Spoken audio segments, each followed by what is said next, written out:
স্বাগত news 24 global টাইমে বিশ্বের নানা প্রান্তের খবর নিয়ে আপনাদের সাথে আছি আমি ফয়সাল মাহমুদ। এবারে পুরো খবর।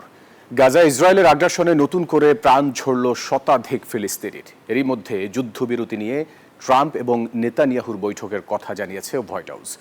মধ্যপ্রাচ্যের শান্তি প্রতিষ্ঠায় ভূমিকা রাখার জন্য ট্রাম্পকে নোবেল শান্তি পুরস্কারের জন্য মনোনয়নের সুপারিশ করেছেন নেতানিয়াহু। এদিকে দুই নেতার বৈঠকের বিপক্ষে হোয়াইট হাউসের বাইরে বিক্ষোভ করেছেন ফিলিস্তিনপন্থী আন্দোলনকারীরা।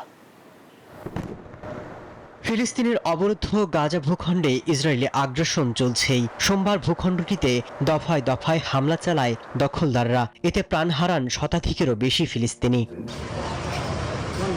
জাতিসংঘ বলছে সহায়তা প্রবেশে বাধা থাকায় হাজারো শিশু ভুগছে চরম পুষ্টিহীনতায়। ত্রাণ সংকটও ভয়াবহ আকার ধারণ করেছে। এদিকে কাতারের দোহায় যুদ্ধবিরতি আলোচনার মধ্যেই ট্রাম্পের সাথে বৈঠক করেছেন ইসরায়েলের প্রধানমন্ত্রী বিনিয়ামিন নেতানিয়াহু। এ সময় বিশ্বের বিভিন্ন অঞ্চলে বিশেষ করে মধ্যপ্রাচ্যের শান্তি প্রতিষ্ঠায় ভূমিকা রাখার জন্য ডোনাল্ড ট্রাম্পকে নোবেল শান্তি পুরস্কারের জন্য মনোনয়ন দিতে সুপারিশ করেন ইসরায়েলের প্রধানমন্ত্রী। হোয়াইট হাউসে নৈশভোজের সময় সুপারিশপত্রের একটি কপিও ট্রাম্পকে হস্তান্তর করেন নেতানিয়াহু। গাজা যুদ্ধবিরতি নিয়ে মার্কিন পররাষ্ট্রমন্ত্রী মার্ক রুবিওর সাথেও আলোচনা করেন ইসরায়েলের প্রধানমন্ত্রী। হোয়াইট হাউস বলছে মধ্যপ্রাচ্যে শান্তি আনতে কাজ করছেন ট্রাম্প, আর এই লক্ষ্যে আলোচনা চালিয়ে যাবে উভয় দেশ। এদিকে যখন ট্রাম্পের সাথে বৈঠক চলছে তখন বাসভবনের বাইরে জড়ো হয়ে বিক্ষোভ করেন ফিলিস্তিনপন্থী আন্দোলনকারীরা। গাজা গণহত্যার জন্য নেতানিয়াহুকে গ্রেপ্তারের দাবিও জানান তারা। মাসুদ রানা, নিউজ 24। সংঘাতের পর প্রথমবারের মতো যুক্তরাষ্ট্রের সঙ্গে আলোচনায় বসার আগ্রহ প্রকাশ করলেন ইরানের প্রেসিডেন্ট মাসুদ পেজেশকিয়ান। আলোচনার মাধ্যমে মতবিরোধের সমাধান সম্ভব বলেও মনে করেন তিনি। এদিকে দুদেশের প্রতিনিধিদের মধ্যে আলোচনার সময় নির্ধারণ হয়েছে বলে দাবি ট্রাম্পের। সে সঙ্গে সঠিক সময়ে তেহরানের উপর থেকে নিষেধাজ্ঞা প্রত্যাহার করা হবে বলে জানান ট্রাম্প। ইরানের ভূখণ্ডে মার্কিন হামলার পর দুই দেশের মধ্যে তিক্ততা পৌঁছায় চরমে। ভেস্তে যায় পারমাণবিক ইস্যুর আলোচনাও। যুক্তরাষ্ট্রের সঙ্গে আর কোনো সংলাপ নয় বলে সাফ জানিয়ে দেয় তেহরান। তবে এবার গলতে শুরু করেছে সেই তিক্ততার বরফ। এমনটাই ইঙ্গিত মিলল ইরানের প্রেসিডেন্ট মাসুদ পেজেশকিয়ানের কথায়। সংঘাতের পর প্রথমবারের মতো যুক্তরাষ্ট্রের সঙ্গে আলোচনায় বসার আগ্রহ প্রকাশ করলেন তিনি। সোমবার যুক্তরাষ্ট্রের ডানপন্থী পডকাস্টার টাকার কার্লসনকে দেয়া এক সাক্ষাৎকারে ইরানের প্রেসিডেন্ট জানান, আলোচনার মাধ্যমে মতবিরোধ সমাধান সম্ভব। আমি বিশ্বাস করি আলোচনার মাধ্যমে খুব সহজেই যুক্তরাষ্ট্রের সঙ্গে আমাদের মতবিরোধ ও দ্বন্দ্বের সমাধান করা সম্ভব। এদিকে আলোচনার বিষয়টি স্বীকার করেছেন মার্কিন প্রেসিডেন্ট ডোনাল্ড ট্রাম্পও। বলেন ইরান আলোচনায় বসতে আগ্রহী। সময়সূচি নির্ধারণ হয়েছে বলেও জানান তিনি। তারা একটি বৈঠকের অনুরোধ করেছে এবং যদি আমরা কাগজে কলমে কোনো কিছু লিখতে পারি তাহলে তা ঠিক হবে, এটা ভালো হবে। এদিকে সঠিক সময়ে ইরানের ওপর থেকে নিষেধাজ্ঞা তুলে নেওয়া হবে বলেও জানান মার্কিন প্রেসিডেন্ট ডোনাল্ড ট্রাম্প। আফরিন মৌ, নিউজ 24। বাংলাদেশি পণ্যে আরও 35% শুল্ক বসালেন যুক্তরাষ্ট্রের প্রেসিডেন্ট ডোনাল্ড ট্রাম্প। এতে মোট শুল্ক দাঁড়াবে 50%, যা কার্যকর হবে আগামী 1 আগস্ট থেকে। এ নিয়ে প্রধান উপদেষ্টা ডক্টর মোহাম্মদ ইউনূসকে চিঠিও লিখেছেন ট্রাম্প। শুধু বাংলাদেশ নয়, বিভিন্ন পরিমাণে শুল্ক বাড়িয়ে মোট 14টি দেশে চিঠি পাঠিয়েছেন তিনি। উচ্চহারের শুল্ক 3 মাস স্থগিতের পর বাংলাদেশি পণ্যে 35% সম্পূরক শুল্ক আরোপের ঘোষণা দিয়েছেন মার্কিন প্রেসিডেন্ট ডোনাল্ড ট্রাম্প। এতদিন বাংলাদেশের পণ্যের উপর যুক্তরাষ্ট্রের শুল্ক হার ছিল 15%। এখন নতুন করে আরো 35% শুল্ক বাড়ায় এটি দাঁড়াবে 50%।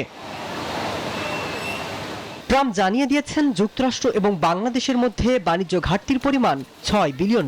এমন অবস্থায় 90 দিনের শুল্ক বিরতির সময়সীমা শেষ হওয়ার আগে বাংলাদেশ সহ 14টি দেশের উপর নতুন করে শুল্ক হার নির্ধারণ করলেন মার্কিন প্রেসিডেন্ট। সোমবার নিজের সামাজিক যোগাযোগ মাধ্যম ট্রুথ সোশ্যালে এ ঘোষণা দেন তিনি।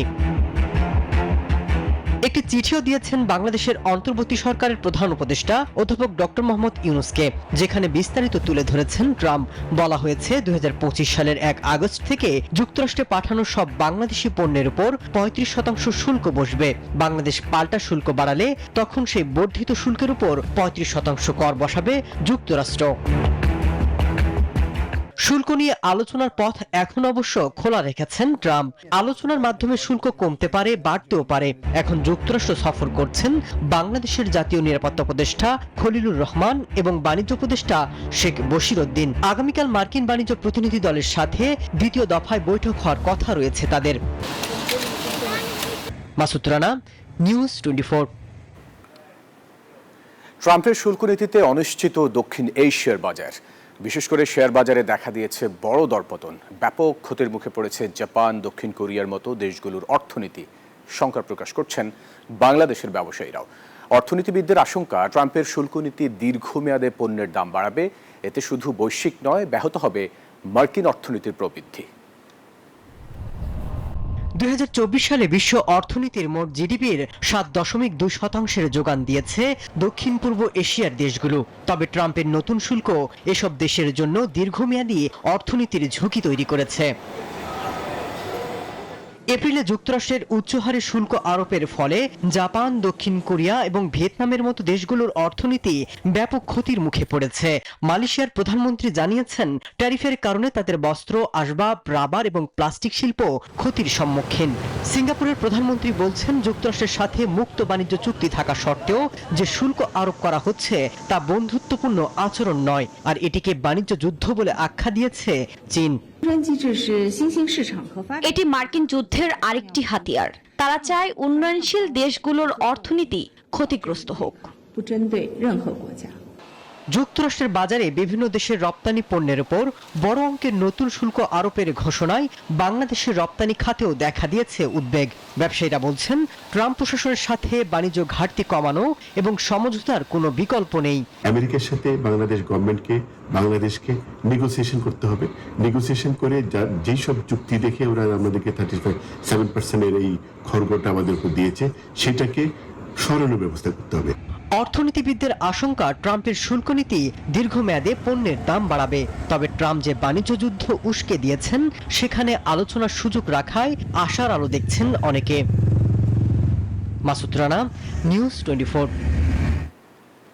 আকস্মিক বন্যায় বিপর্যস্ত যুক্তরাষ্ট্রের টেক্সাসে বাড়ছে মৃতের সংখ্যা। এখন পর্যন্ত প্রাণহানি 100 ছাড়িয়েছে।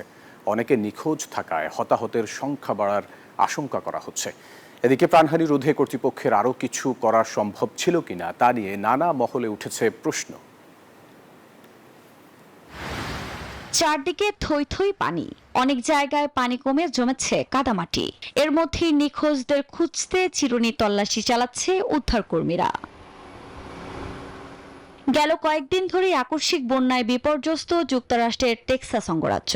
মৃতের সংখ্যা বাড়তে বাড়তে 100 ছাড়িয়েছে বলে নিশ্চিত করেছেন হোয়াইট হাউসের প্রেস সেক্রেটারি ক্যারোলিন লেভিট। এখনো অনেকে নিখোঁজ, যদিও জীবিত উদ্ধারের আশা ক্রমেই ক্ষীণ হয়ে আসছে। এর মধ্যেই আরো বৃষ্টি ও বজ্রঝড়ের পূর্বাভাস দেওয়া হয়েছে।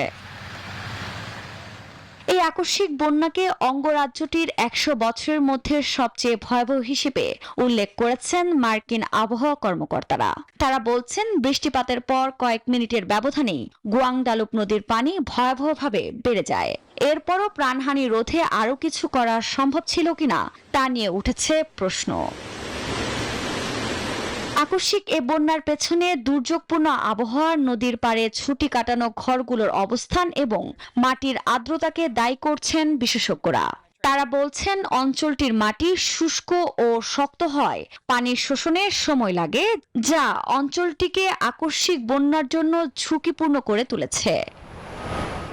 আফরিন মৌ, নিউজ 24। রুশ প্রেসিডেন্ট ভ্লাদিমির পুতিনের হাতে বরখাস্ত হন পরিবহন মন্ত্রী রোমান স্তারোভয়েত। এর কয়েক ঘন্টা পরে গুলিবিদ্ধ অবস্থায় উদ্ধার পরিবহন মন্ত্রীর মরদেহ।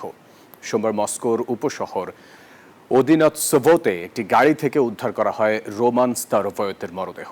প্রাথমিক তদন্তে আত্মহত্যার সম্ভাবনার কথা জানিয়েছে রুশ কর্তৃপক্ষ। তার বরখাস্তের কারণ স্পষ্ট করেনি। স্তারোভয়েতের মৃত্যুকে ঘিরে রাশিয়ার রাজনৈতিক অঙ্গনে শুরু হয়েছে নানা জল্পনা।